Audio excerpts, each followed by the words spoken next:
Purposely. Your life, God's purpose. Listen at onpurposely.com.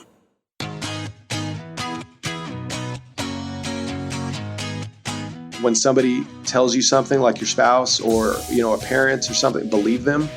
Even if it rubs you the wrong way, they're telling you because this is coming from your side. This is your team out of everybody in the world other than, your creator. So whether they're right or wrong, what they have to say, you need to take to heart.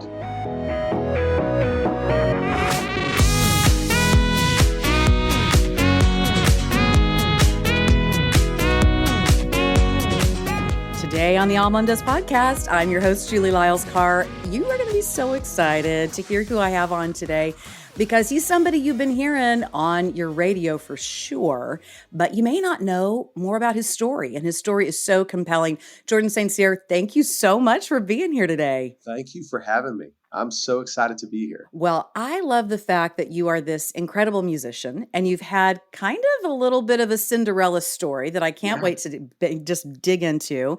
And you are also racking up award nominations and all kinds of playtime on the radios. So back up and tell my listener where you come from, what the family's like, what kind of dog you have, all that kind of stuff. Yeah. Okay. So I'm originally from this small little community just south of Winnipeg, Manitoba, Canada. Y'all are probably wondering where that is. No, we're just wondering where the y'all came from. That's what we're wondering. What? We'll get to that. We'll get to that. Okay. It's just north of Minnesota. And so small little community, very religious, in to some extent, kind of a trades and farming community, about 1,200 people. Now we've grown. We're one of the fastest growing communities in Canada. We're about 6,000 people. Look out. We got 2 stoplights and a Dairy Queen. So things are looking up. Grew up going to church, Christian family, grew up in youth group. That's kind of where I got my start in music, because if you are possibly maybe, considering being the guy to lead worship, you're the guy. You will be chosen and you are the guy. And so I had this, this desire to learn guitar, and I loved singing already. I wasn't very good, but my youth leader just gave me the opportunity, and that's really what started it all. Then, kind of graduated to Sunday mornings. Churches in the area started having me in. I started writing my own songs, and that just took me on a path of being in different bands, trying out different genres, singing wherever I could, all the while being a worship leader. And just, put me on this trajectory that I'm on today, where I love just sitting down with a guitar and writing songs. Did you feel like that would always be your path, or is it something you still kind of wake up every now and then and go, whoa? Yeah, I still wake up and go, whoa, like this is incredible. I remember having kind of this fork in the road moments where I went to my wife and said, hey, maybe I should, chase something else. Maybe I should go, back to, go to seminary, become a pastor. Maybe I should go be, in Canada, we have the RCMP. That's like our police service. Maybe I should go be, a cop. I had a real, strong moral compass that I felt could be used, and my wife just looks at me and she says, what would you do in your downtime? You're done your shift, you get home. What are you going to do? I'm going to write a song. She's like, well, that's your answer, and so that really is all I think about. And in my downtime, people ask like, what do you do for fun? Well, I just write songs. Yeah. That's such a brilliant question, Jordan. I mean, that is a wise question. You say that and I'm like, whoa. Yeah. How would many of us answer that? What are the things we're doing that's what we would do in our downtime? That is fantastic. Well, that's my wife. She's a light for sure. Yeah. That's incredible question. And now you've got 4 kiddos and you're not in Canada anymore. You are in Nashville. I'm guessing that's where the y'all came from. That's right. I've been, I've been making my pilgrimage, 4 or 5 times a year for the last, we've lived here almost 2 years. So 7 years before that, wow. I started just coming down, making these trips, and the y'all just definitely creeped in. I'm like, I love efficiency, Yeah. and you take you and all and you smash them together to make one word. I'm like, that's brilliant. Yeah, I'm going to absolutely. steal that. And so, yeah, we've been living here almost 2 years. The transition was a lot tougher than we expected. Um, we moved immediately. I hit the road within the first month. And for those of you that don't know, my youngest daughter was born with some health challenges. And so I hit the road. I'm out on tour with Jeremy Camp. We're in San Antonio on a Saturday. And I got a call from my wife saying, Emery's had a seizure. I need to go into the hospital. She's like, the other kids are fine. We have, just an amazing, community wrapped around us already, in our neighborhood that are watching our other kids. And so my wife heads to the hospital and I can't get home till Monday. Like there's nothing available for me to get home from San Antonio to Nashville. And so I get home Monday just feeling completely helpless. And so that was kind of the first chapter of our story, moving. And then the kids really struggled in school. They felt like they were way behind. We live in a pretty, progressive, area educationally.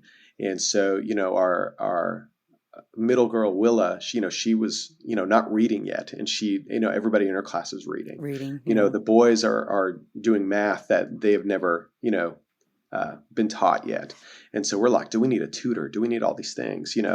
Never mind, new house, new neighborhood, you're pulling up your GPS just to find the grocery store, right? It's all these things. Right. And, when you're back home and you're preparing your heart to move, you kind of hit all these things one at a time. But once you finally pull the trigger and you've moved to this new, place, you're experiencing all these little, pillars all at the same time. And so it was really challenging. It took about 6 months for us to finally catch our breath and be like, man, God, look what you've done. This is incredible.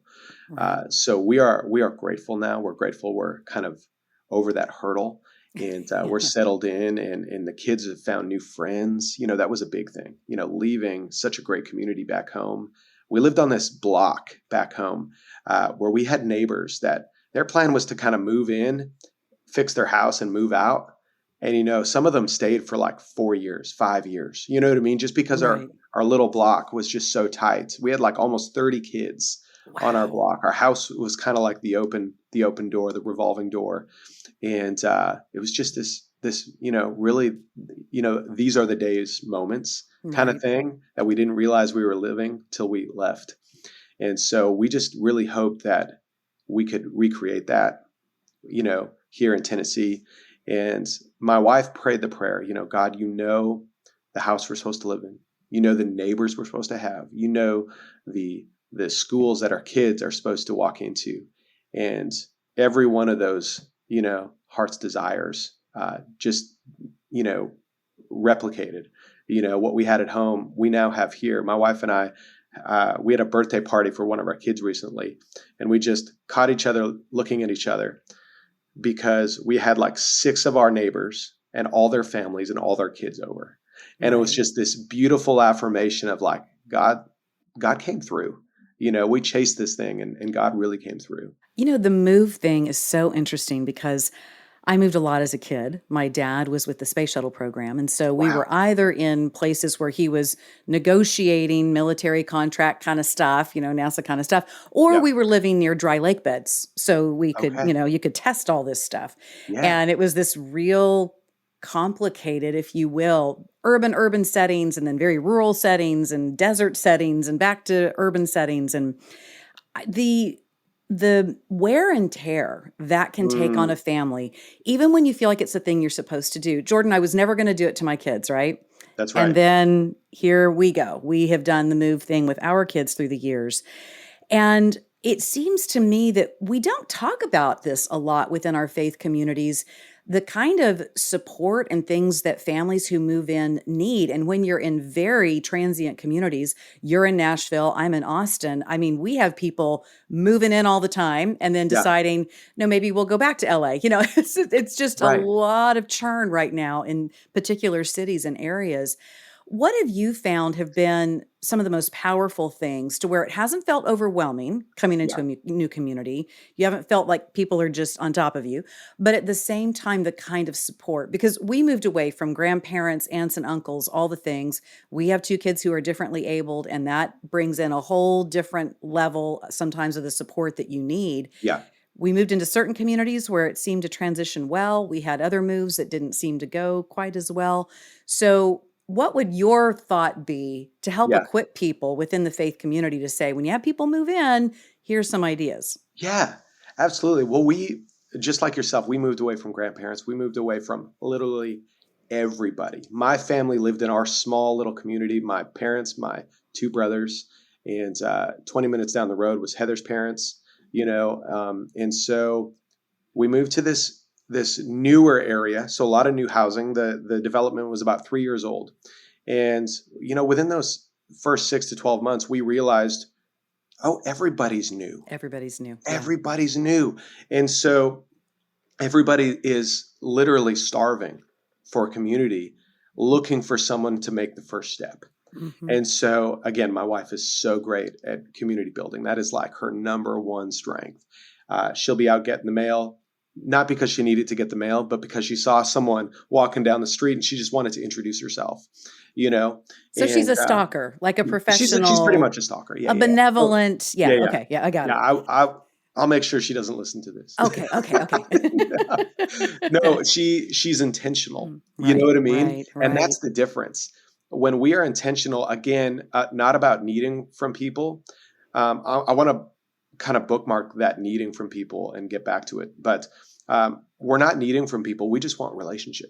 Right. And I think when we realize that relationship is as important as the food we eat or the air we breathe, our soul needs to be nourished, and it can only be by others. Right. And we Right. need that. And so back to the needing from people, I think it's so vitally important. Especially with our little girl having kids with those different needs, to not hide that. Mhm. I really truly believe that the number one role of the church or the body of Christ is to surround those in need. The difference, though, to create healthy relationships is not to put your neediness in people, Right. right? So your neediness can only go to God, and we were made to be needy, but that neediness can only be placed in Him. It doesn't mean you shouldn't share your need with others. I think that is vitally important. So our need when we got here was community, was who are our 911 people should, something go down. 2 houses down, we found our new best friends. Around the block, we found just another amazing family that have befriended our kids. They have boys the same age, and it's just been this beautiful relationship of just getting to know these people through our need, and they've become our 911 people. And so this is just I don't know how people do it.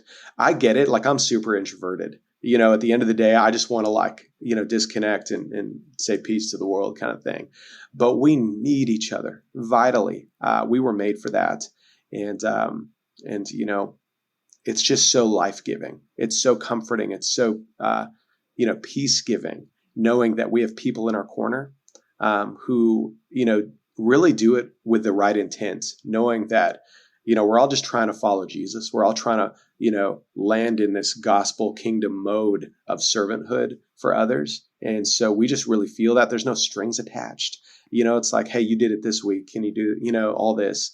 And we just feel very, very secure here. I think that is a really beautiful distinction to it's not wrong to have needs. We're going to No. have needs and we need community in order to help fulfill those things. And boy, you've had the experience I have when you strip out extended family and all Yeah, of that, you realize, wow, we really do need people around us with all these kids and all the things that are going on. absolutely. But it's so true that if we only stay in a posture of what we can get from other people, we're really not participating in community Yeah. fully in that way. And sometimes, Jordan, I find particularly when you have kids who have different issues or medical or whatever, sometimes you can kind of get put in this category. Unintentionally, people are trying to be kind, but they're not going to depend on you because they think your plate's already too full. Right. And Right. when we just break all that away and just say, there is enough here for all of us that we can I want to help you. Yeah, my plate's full, but I want to also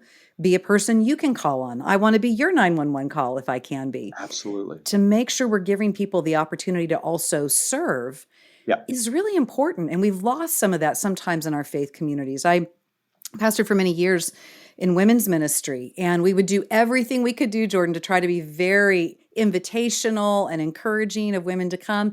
And every now and then we'd have some gal that I would see people turn themselves inside out to really try to come alongside in a good way. And it would sort of be like, she was there sort of to get a list marked off. I need this, I need this, I need this, I need this. Right. And that difference between whether we're in a new community, a faith community, a new job, whatever it is, to honor that, yes, in those stages when things are so fresh and you're trying to figure out where the grocery store is, you do have needs, but you're also there to serve, to remind ourselves, whatever's going on, there's That's right. somebody we can also serve. That's right. How have you and your wife navigated? So you make this move. You guys were used to you guys being on tour, but that was with grandma and grandpa right down the road. Oh, totally. Because it's not just about your child who has medical issues. There are the other 3 kids. I've got 8, so I know the place where it's like, sometimes that's the most emergent, but then there are also these other kids who also have stuff come up too. That's right. So you were in a community where you were on the road, but there was immediate family. Then you make this move. And then, as you said, you're back on the road. Your daughter has an issue right off the bat. Yeah. How have y'all navigated the needs of your daughter, the wear and tear that makes on the primary parent who's home, the wear and tear on you being concerned and away from home? What have you guys figured out? What's the cautionary tale? Don't do it this way. What is, hey, we figured this part out. How are you navigating all of that? Yeah, I think part of the cautionary tale is, you can't pour out what you don't have.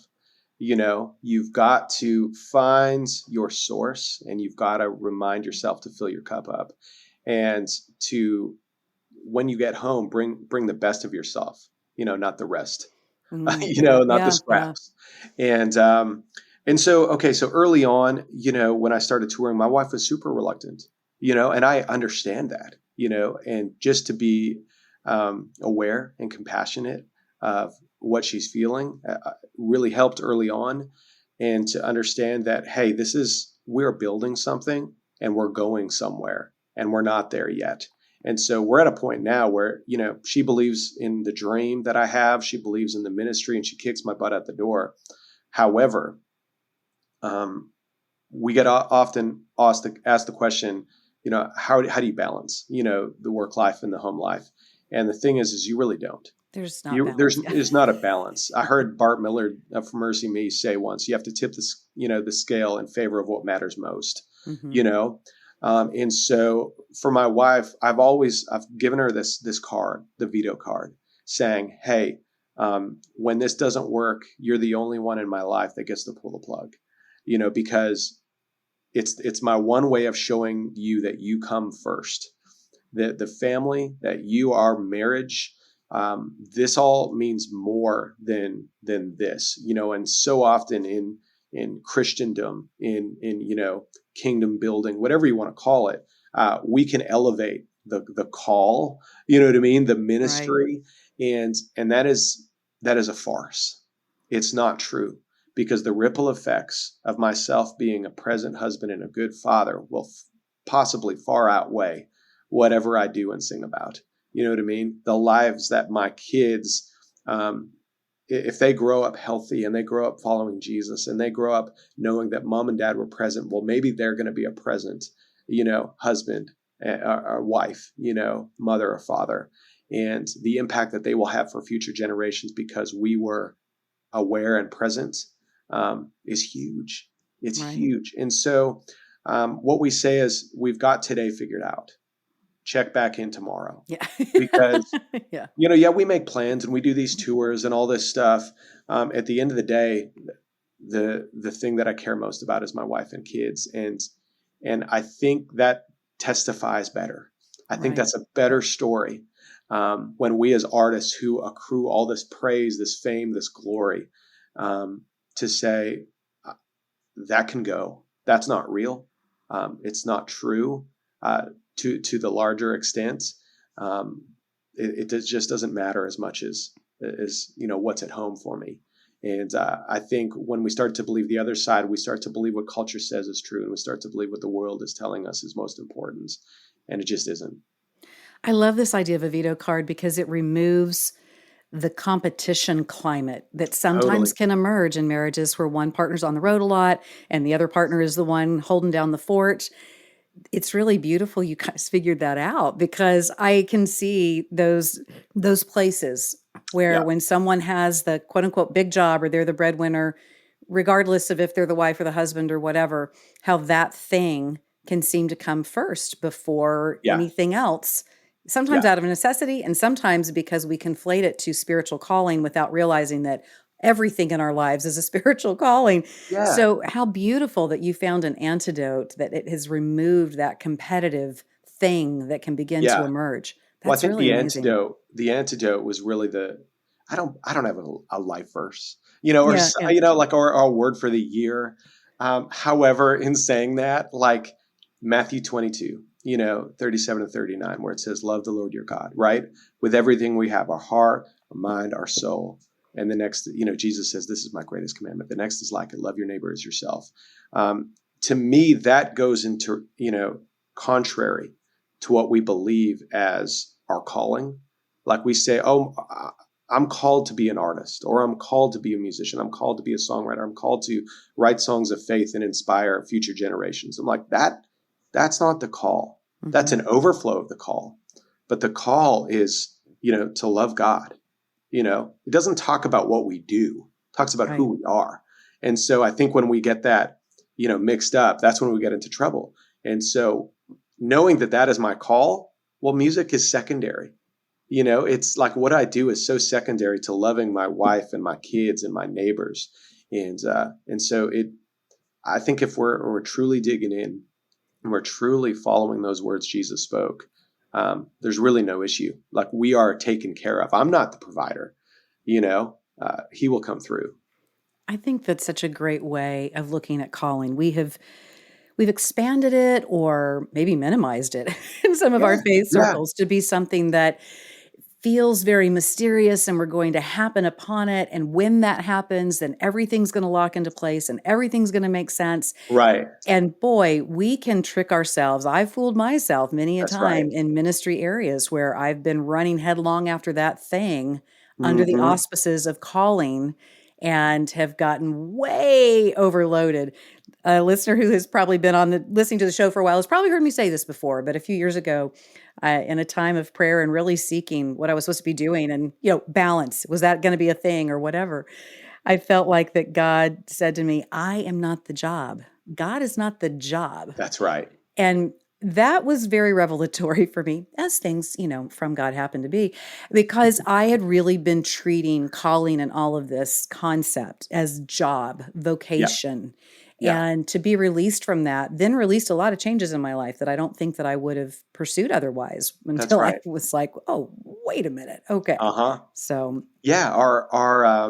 Our confusion of what the calling is, I think, is an ego thing. It's a pride yeah, thing, yeah, an insecurity thing. And don't get me wrong, like when you're in a healthy place, what you do again is an overflow.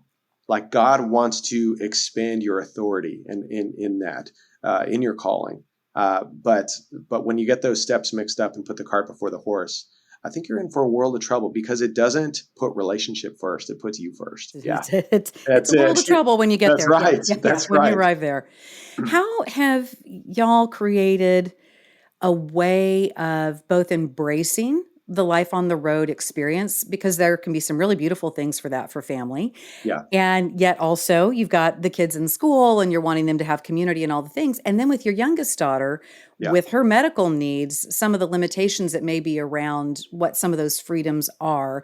yeah. How much is your family being able to experience this season of work that you're in? How much are you guys having to craft that in a different way, maybe than some other families who do some life on the road? What Yeah. does that look like for y'all? That's a tough question, because it's something I wrestle with. You know, are my kids going to look back at this season of life, thinking, I wish I had more of my dad. I wish I had more of my family together. I don't know. I don't know. Right now, we are in a good place. Everybody seems secure. Everybody seems to be doing well in school.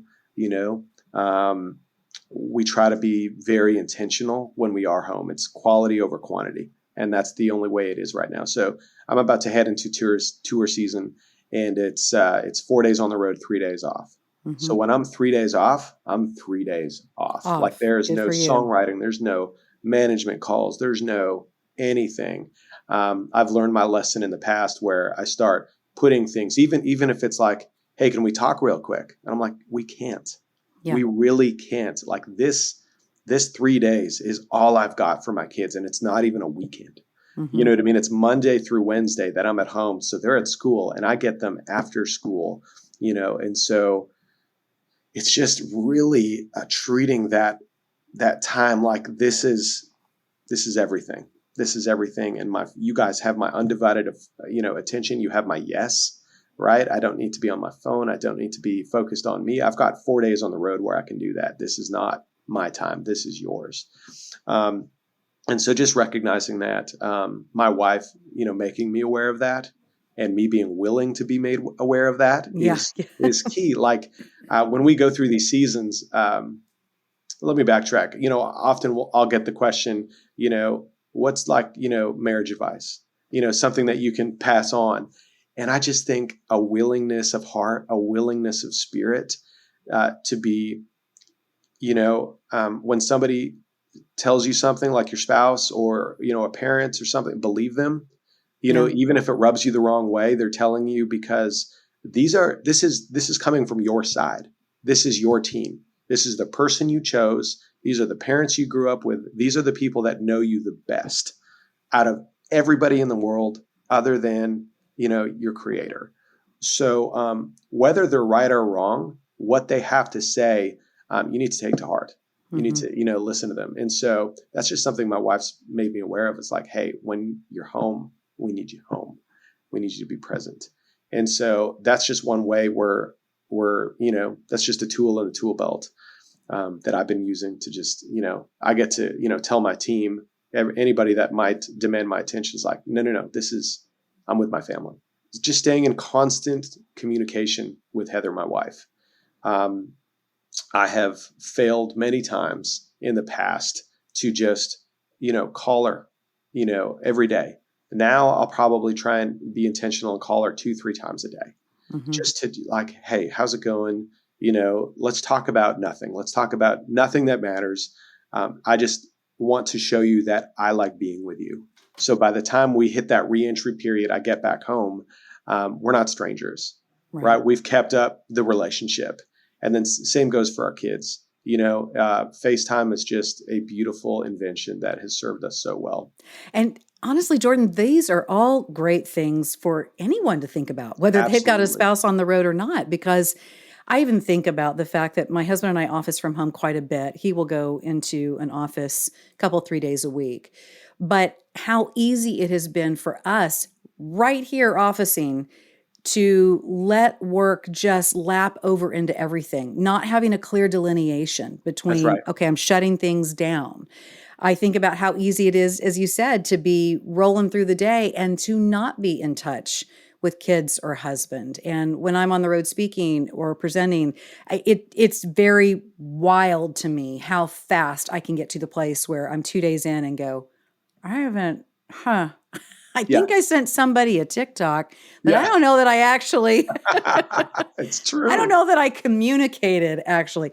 And so that place, even for those of us who aren't on the road as much as you are, to take stock, and to be willing to respect the feedback that we're getting from those who are here, boots on the ground. Hey, this is what it's like. You don't seem to be present. You seem to be distracted, all the things.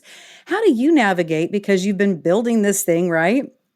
How do you navigate that sense that for a lot of us who are, and I'm going to say that in the music industry, it's the entrepreneurial space. I mean, it is the thing where you're the product and you're out there trying to do the thing. And I don't mean in a jaded way, because what you're doing is ministry, but how do you navigate that fear that can really come up on a lot of us, particularly in non-traditional jobs, that if we aren't on top of every email, every text, every quote unquote opportunity, we could miss the thing if we do shut Right. things down for a couple of days. How do you manage that? I think when we look to the core, the central idea of the gospel, of following Jesus, living the life the way he lived, all that doesn't really factor in, does it? Your no means a lot more than your yes. And again, tipping that scale in favor of what matters most. Maybe even saying tipping it in favor of what matters most to Jesus, might be the better way to say it. Because, I think early on when I was starting, to get a lot of momentum, yes, I was in a season of yes.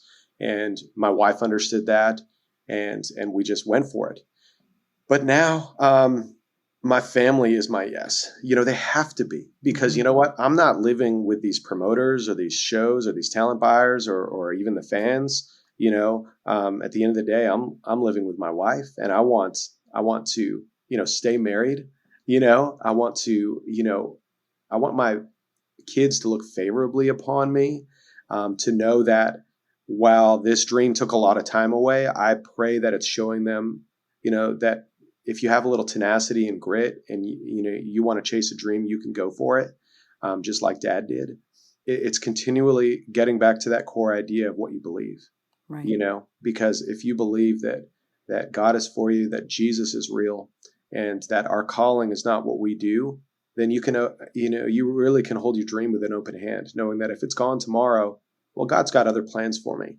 We so often, especially in the entrepreneurial space, we are kind of the backstop. Whatever gets through is on us.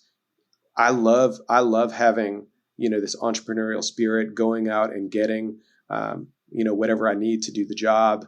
But at the end of the day, if I don't believe something greater is at work that is allowing me to do the job, I think it's all for naught. Yeah. And so really just believing that God is in control, especially having, a younger, a little girl with special needs, you realize, we really had a lot less control, or if any, in the first place. Right. Right. You really, start to understand that, I thought I had all this decision-making power, and this, direction over my life. And it's really not as true as you think. Yeah. It's an illusion. And yet, Yeah. And yet it's one we love to believe, but you're right. Yeah. I mean, and I think too, for a lot of us who struggle with that sense of, if I'm going to miss something, or if I am not on all the time, if it's for us, God's going to bring it, and the email can reemerge. It's okay. Because your quality of life goes down. It does. And then your ability to love people goes down as well. Down too. And that's the whole point. Right. Yeah. Right. Exactly.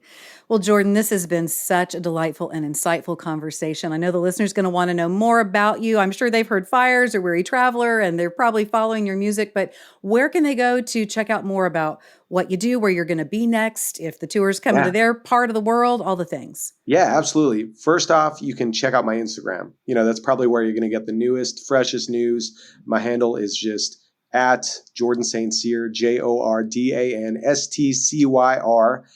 Good luck, pronouncing that. And then as a secondary option, you can just check out my website, jordanstcyr.com.